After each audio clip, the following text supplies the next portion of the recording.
deployment of the forces.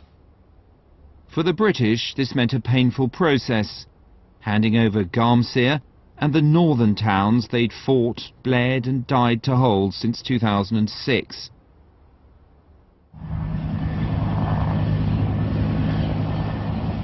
One place above all others symbolised that sacrifice, Sangin, where 124 British troops have now given their lives.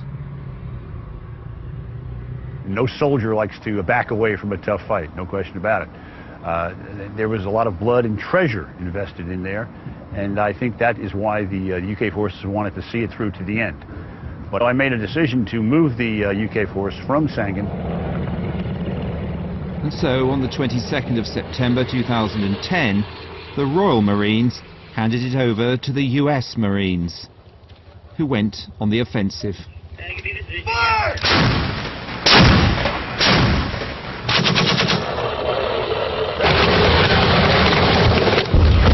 Yeah! Sucks for you, you Moj motherfucker! It was a decision we made to take the fight to the enemy. And that's why we are pressing him and pressuring him everywhere that we can.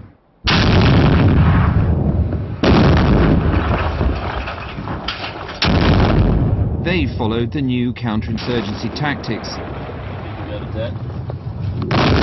Stage 1 was the clear, removing the insurgents to allow the hold and then the build, but the clearance phase was often violent. He just came down and punched the other.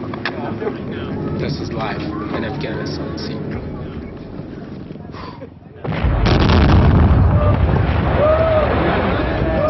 Yeah, go ahead, cake that middle leg, because that's gonna love right here. This is how the US Marines dealt with Sangin's Pharmacy Road, where IEDs killed 5 British riflemen in one day.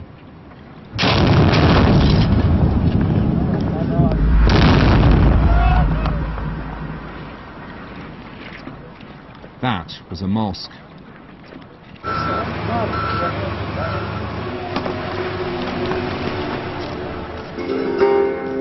To protect themselves from the IED threat, the US Marines had levelled 100 yards on either side of the Pharmacy Road. The destruction of civilian property has to be weighed against the threat that you're facing. They are trained properly to look at all options and to consider the ones that will protect the force while at the same time doing the least amount of damage, and only if that damage is absolutely militarily necessary.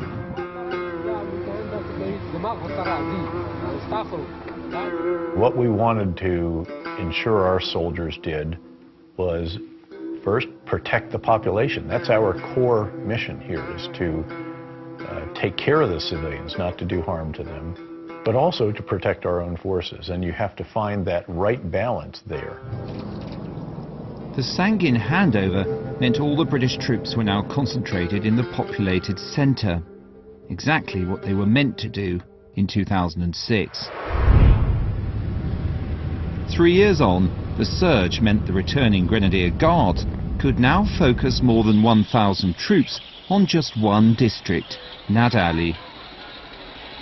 And they tried to push out, facing all sorts of difficulties in this close country, and establish new bases, clear roads, and they did it in a series of operations or pulses. But before the Guards could hold and build in Nadali,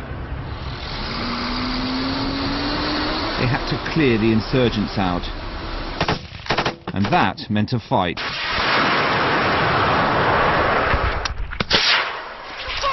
We arrived to quite literally a hail of rounds coming in and a lot of rounds going back out from the vehicles.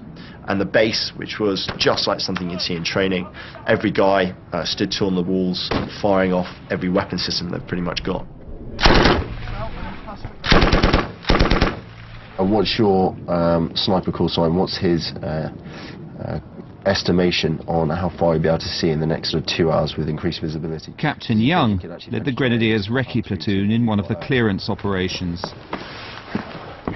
We'd see them pick up their weapons. And from there, we'd watch them go to the firing point. And when they got to a point that we knew we wanted to hit them, and we thought it was safe, and that the population weren't going to have any ricochet, any hazards, then we kill that individual. We'd identify them picking up their weapons, and using snipers we'd hit them. We extracted 24 hours later. Though numbers are always vulgar, we killed a large number of guys that day, 2 commanders, and we killed 24 guys.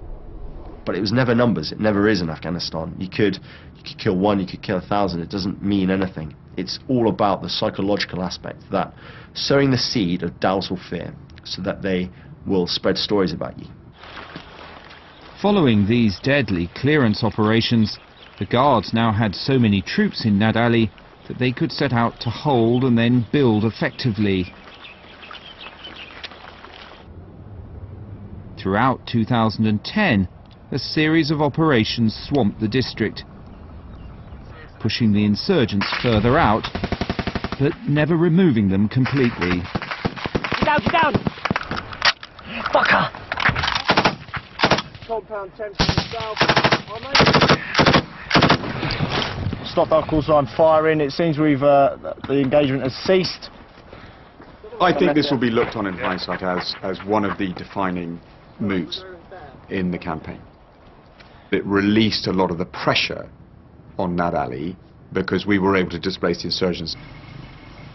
Now, a year later, we went to see if the forces have been able to hold the district. British troops still say they're making good progress in the area of central Helmand, which they now control. And to all intents and purposes, they are smothering the insurgency here. But have they been able to build and bring any real benefit to the ordinary Afghans? It seems peaceful enough in the bazaar, but is this normality just superficial? Quite a few of the people who I've greeted with a salam alaikum have not replied to me. And generally, I take that as a bad sign. One that either they don't wish to be seen to be interacting with Westerners, or that they may actually be actively hostile.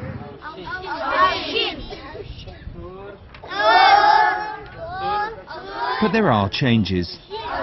2 years ago, this was an army base. But now it's gone back to being a school.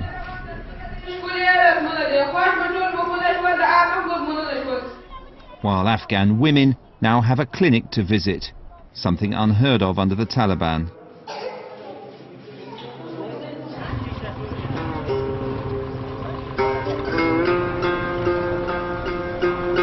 Last year, the British government announced that its combat operations would end by 2015.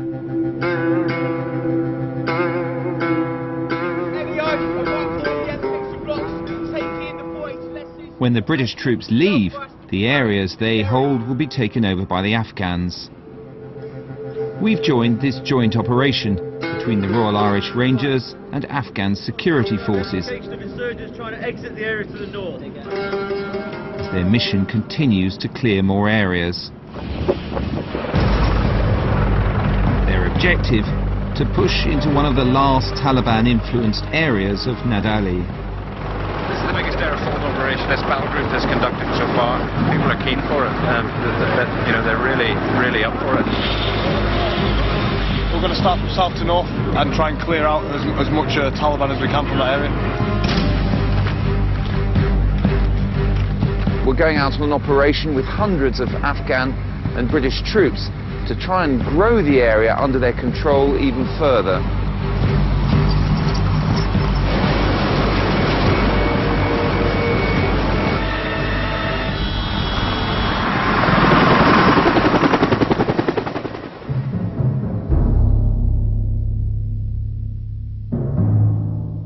British and American helicopters are used to carry the assault in.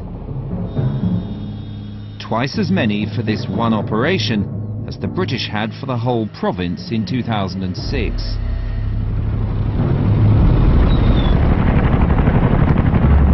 Flooding the area led to no resistance or casualties. And if casualties are the criterion of success, this brigade returned home in April this year with around half the losses of the one that had been in Helmand the year before. We're just going to have a shifty around all the compounds around us. Can you please tie the dog up? Yeah, it's tight. Yeah, and put all the women into one room.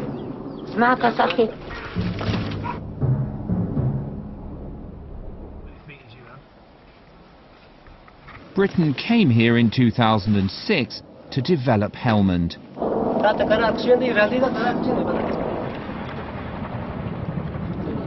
But for every pound spent on reconstruction, UK plc has spent £12 on the war, £9 billion in all.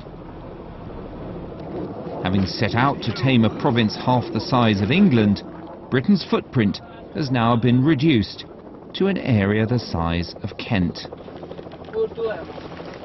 And for all the killing, solutions will require non-military answers to Afghanistan's insurgency. Anybody who believes we can kill them all off, that's simply not going to happen. What we have to do is push and kill enough of them, do enough reconstruction that it ignites developmental fires within the Afghans, create enough space that the Afghan army and police can develop. Afghan forces will take over from the British in 2015. One of the hardest things for those who've sacrificed so much in Helmand is the knowledge that the judgment about whether it was all worth it will now hinge upon the Afghans. It really requires the Afghans to deliver a much better performance, whether that's in policing or the way they govern these districts, than they've shown at any time up to now. Otherwise, these gains could easily be squandered.